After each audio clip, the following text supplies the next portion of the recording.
We are on the final segment of the Portland Transport Series, interviewing the Fuhrer of TriMet himself, Neil Mcfarlane. I have a feeling this is going to be the most exciting segment of the series, so let's get right to it.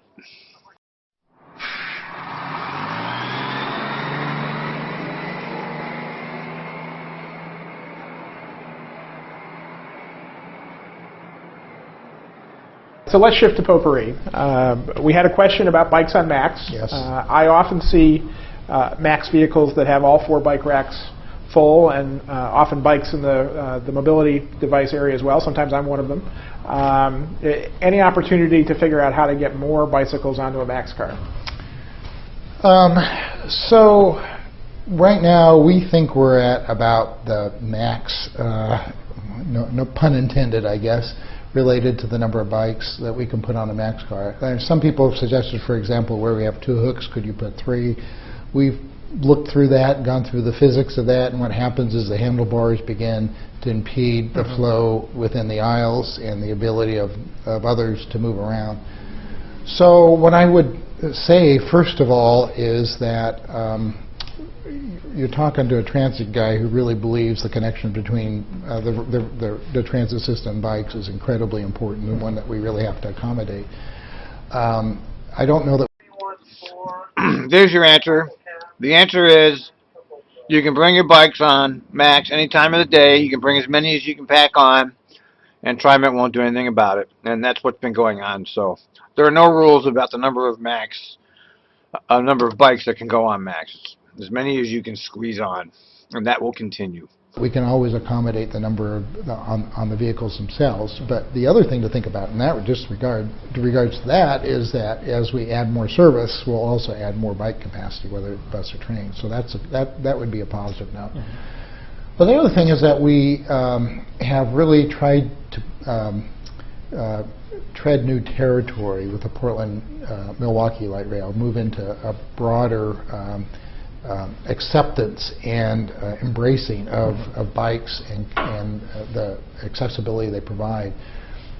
One impressive statistic is that of the overall Portland-Milwaukee project, there's about $40 million of active transportation improvements that are going along with it, and some really important connections in southeast Portland as well as in the Milwaukee area being made.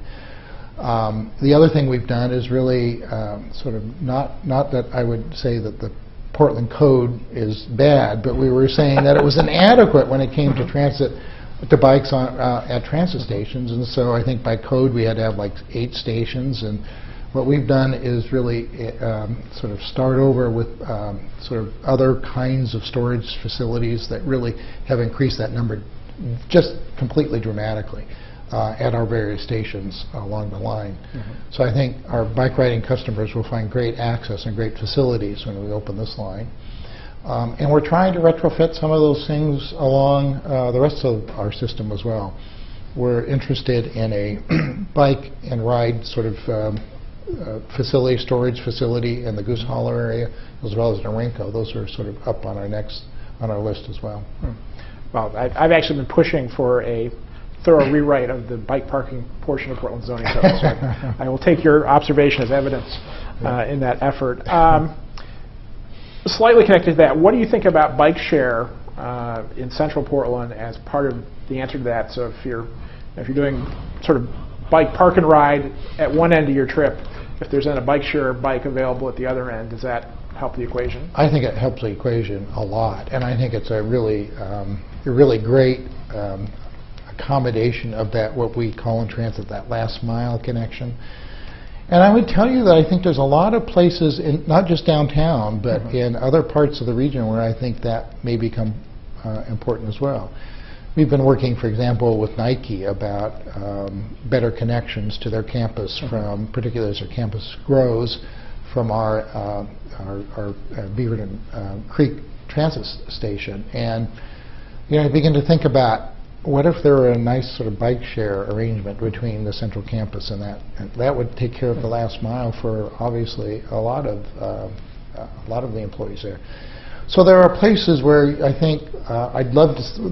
The main reason that I'm such a great supporter of the bike share in Portland is I think it's a great place to begin to model that and then begin to see if we can replicate it in other parts of the region where it really might make sense as a last mile connection. No objection to bike share. Sounds like a good idea. Why not? You know. Okay. The other technology you've been experimenting with is card lock facilities for bicycle parking. Right.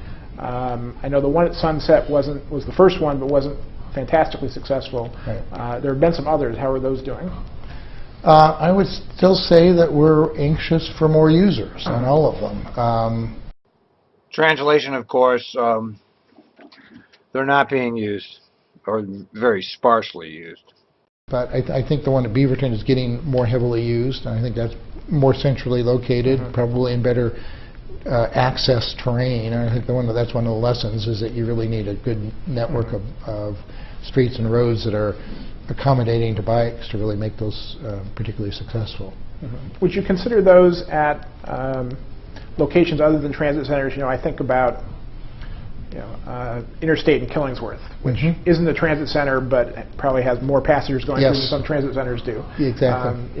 Is there any opportunity there to deploy sophisticated Yeah, bike parking? I think there is. I think it's a great idea. I think the question is space. And one of the things that we have been trying to do is as transit-oriented developments occur in some of those locations, is actually work with the developer to see if there's an opportunity to integrate a facility within that development. We've been working in Goose Hollow with that in mind, and also in Orinco.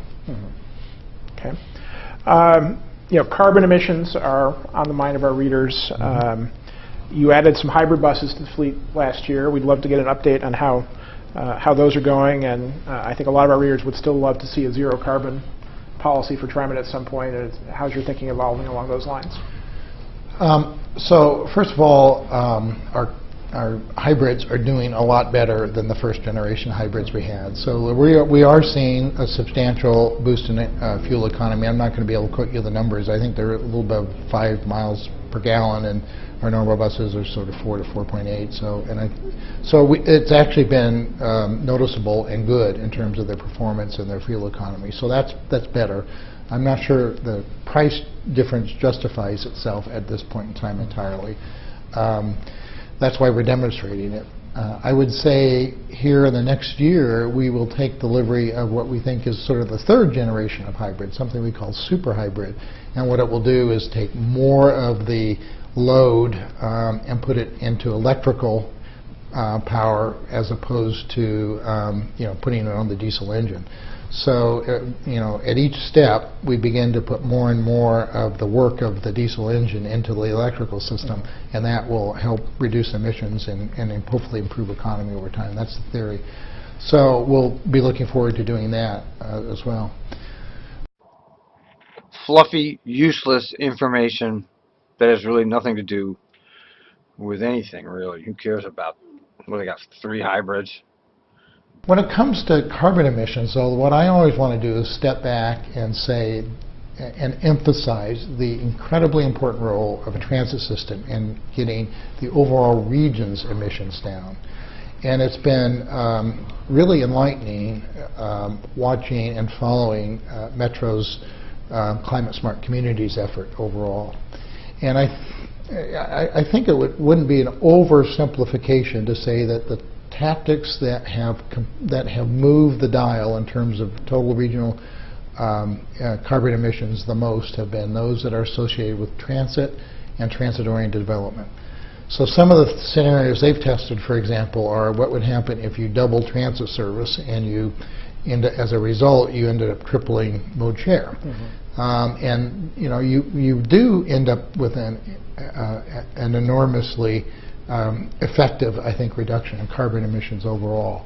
So one of the things about whether TriMet itself is zero carbon, I think you got to step back for the time being, given the time and era that we're in, and recognize this great role, the importance of the transit system in reducing carbon emissions overall.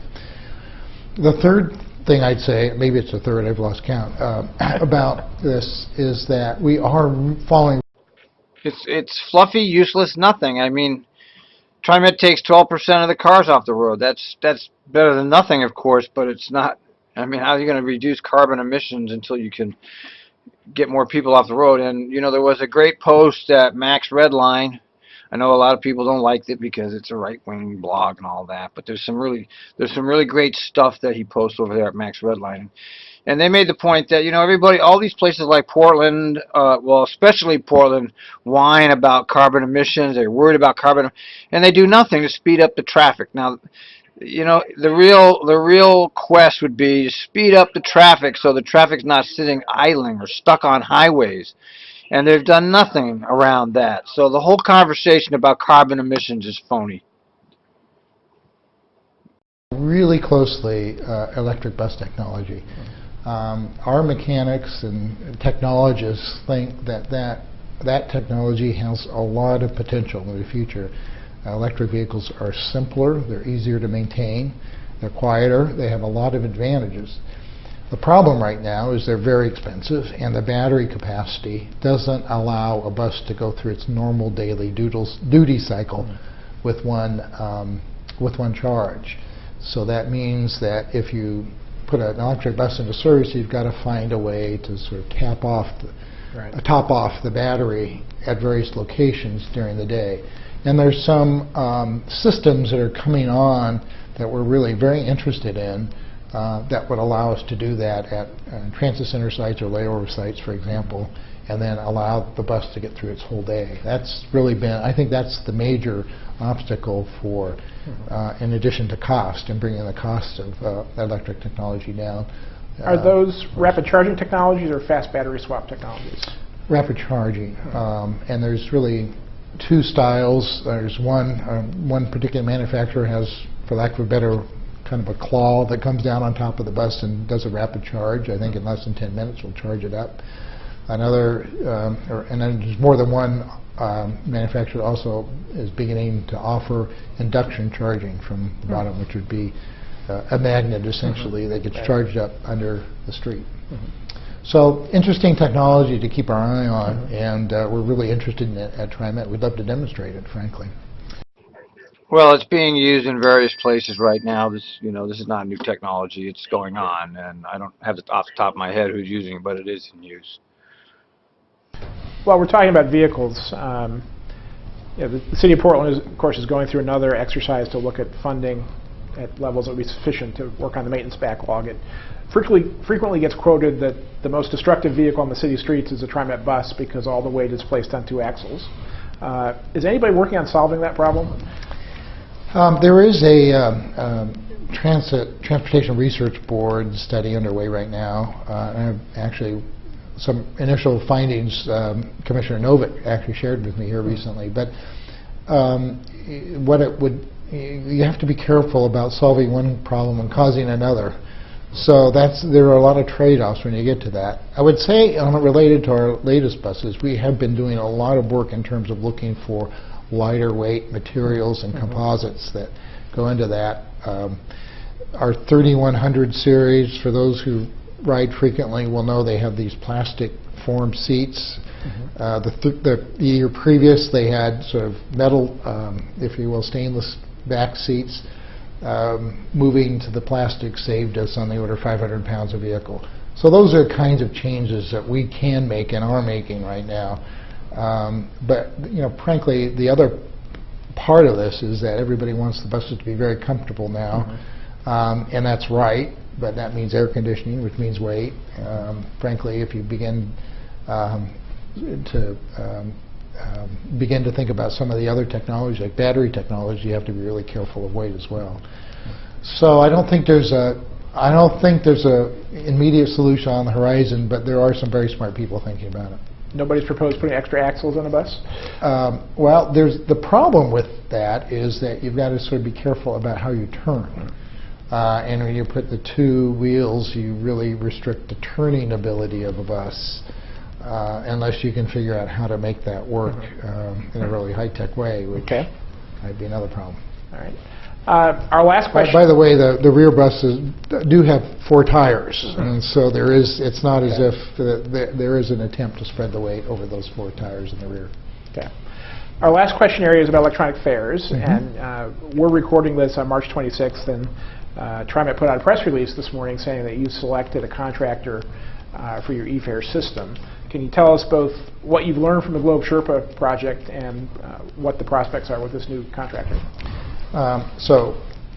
We're really excited about beginning to move into this new age. I often say that our fare system was the best of the 19th century. We have moved now beyond newspaper tears to actually printed tickets, which I think maybe moved us a little bit closer to where we are today, but clearly we're behind the rest of the industry in the world in terms of fare technology. But that isn't. Well, when he's right, he's right.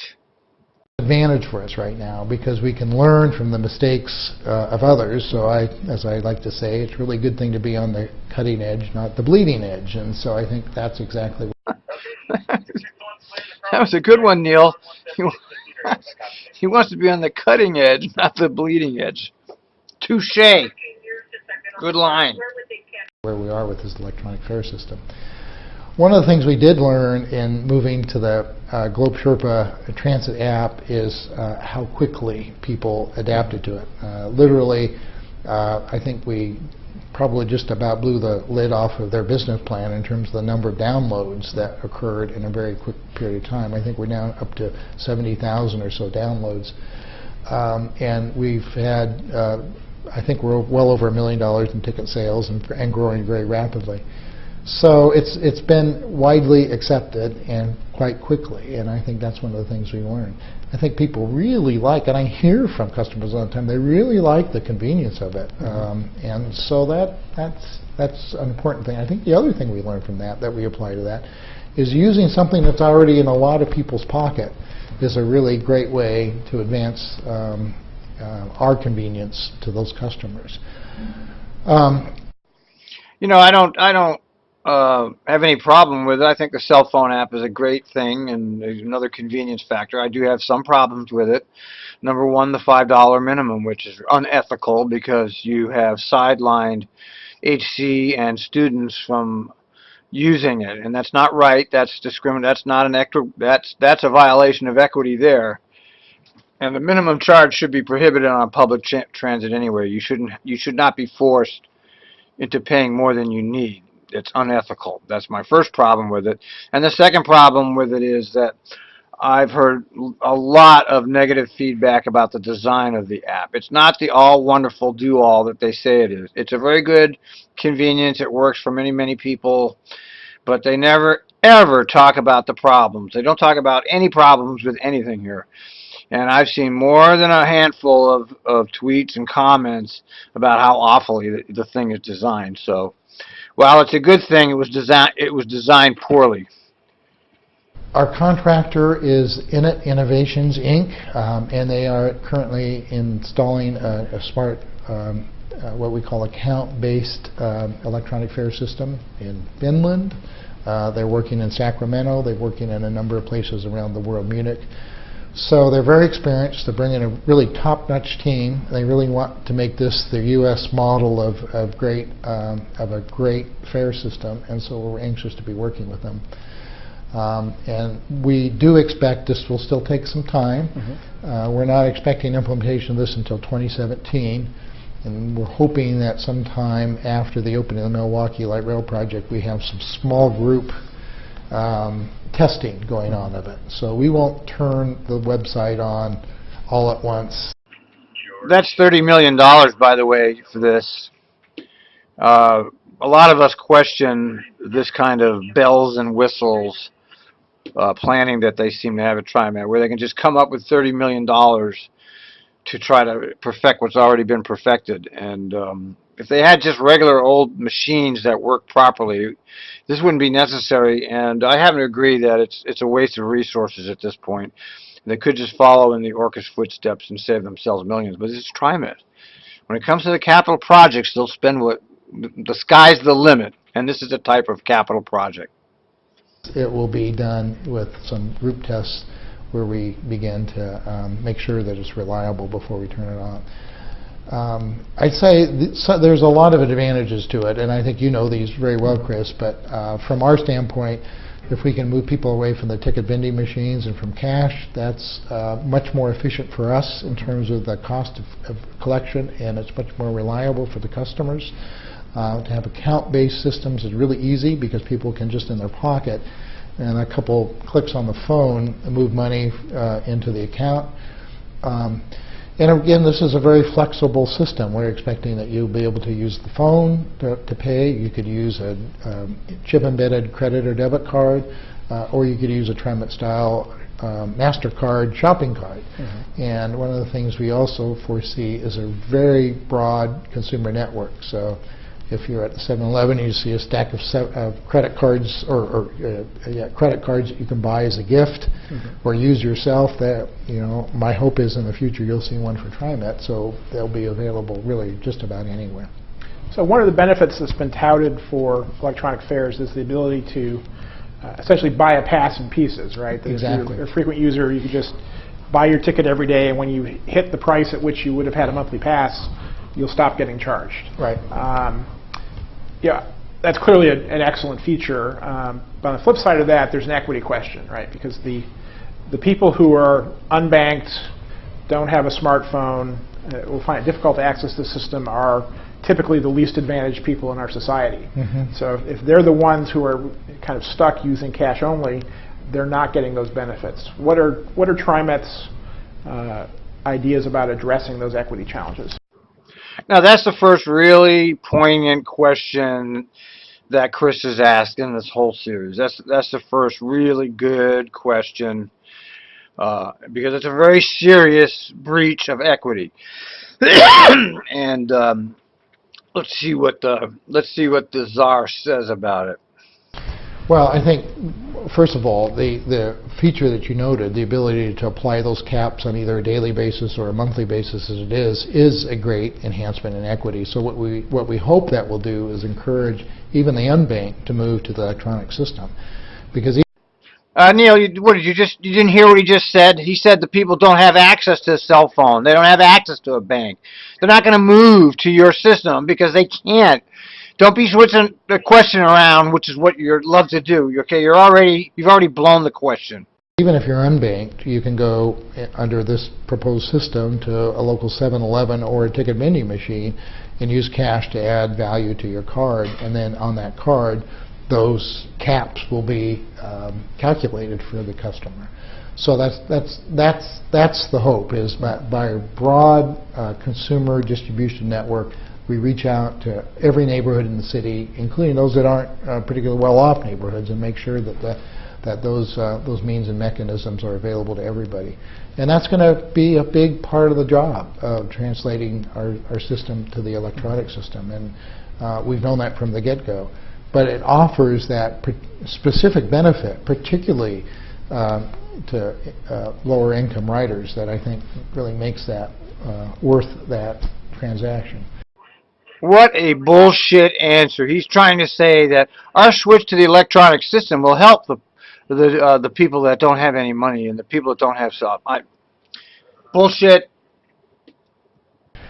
The other thing I'd say is the cash never goes away. There will always be a cash fare on TriMet. Our goal is just to reduce it overall, given that frankly it's expensive to manage it. Okay. Well, Neil, I'd like to thank you on behalf of our readers for taking the time with us today. My pleasure. Thank you. I appreciate all the questions and your readers' continued ridership on TriMet. Thank you. Yeah.